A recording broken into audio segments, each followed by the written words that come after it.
University of Karachi की कहानी। सन 1951 में गवर्नमेंट ऑफ पाकिस्तान के एक दूर अंदेश फैसले से शुरू होती है, जिसका मकसद मुल्क के मेमारों के लिए एक अजीम दरसगाह का क़याम था।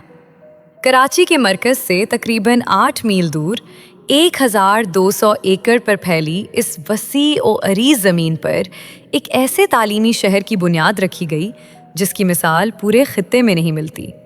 इस अजीम मंसूबे के पीछे फ्रांसीसी माहिर तामीरात माइकल इकोचार्ड का जहन कार फरमा था, जिनकी खिदमात यूनाइटेड नेशंस के ज़रिए हासिल की गई थी। उन्होंने इस बंजर ज़मीन को एक जदीद और खुद मुख्तार बस्ती में बदलने का ख्वाब देखा।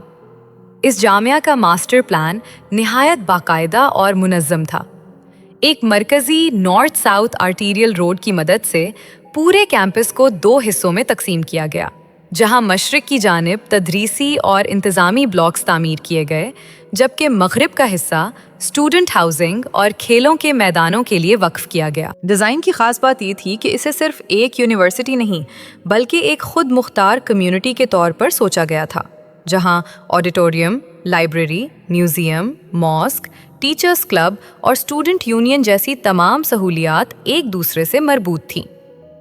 कराची की शदीद गर्मी और तपती धूप को मद्देनज़र रखते हुए फ्रांसीसी माहिर तामीरात माइकल इकोचार्ड ने यहाँ पैसिव कूलिंग यानी कुदरती तौर पर इमारतों को ठंडा रखने का निज़ाम मुतारिफ करवाया। साइंसी लेबॉरेटरीज़ के अलावा पूरी जामिया को बग़ैर एयर कंडीशनिंग के डिज़ाइन किया गया था। इमारतों के रुख इस तरह रखे गए कि समंदरी हवा का गुज़र हो सके और धूप की शिद्दत को रोकने के लिए मखसूस जालियों और सायादार ढांचों का इस्तेमाल किया गया।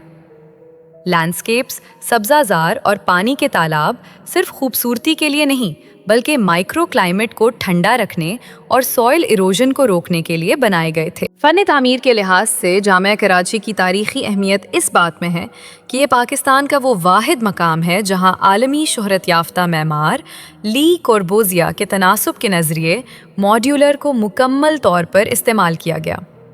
मुमताज़ माहिर तामीरात आरिफ हसन के मुताबिक ये इमारतें जदीद तर्ज तामीर का वो शाहकार हैं जहां रियाजियाती तवाज़ुन और इंसानी ज़रूरत का बेहतरीन मिलाप नज़र आता है। अगरचे वक्त गुजरने के साथ साथ नई तामीरात ने असल मास्टर प्लान के नक्शो निगार को धुंधला दिया है, लेकिन आज भी इकोचार्ड की डिज़ाइन करदा ये पुरानी इमारतें अपनी पायदारी और बेमिसाल डिज़ाइन की वजह से पाकिस्तान की तालीमी और सकाफती तारीख़ का एक अहम बाब है। AI10 की ये खसूसी पेशकश और तारीख़ के झरोकों से झांकता ये यादगार सफ़र देखने का आपका बहुत बहुत शुक्रिया। हमें उम्मीद है कि माजी की इन धुंधली यादों को दोबारा ज़िंदा करने की हमारी ये छोटी सी कोशिश आपके लिए मालूमाती और दिलचस्प रही होगी।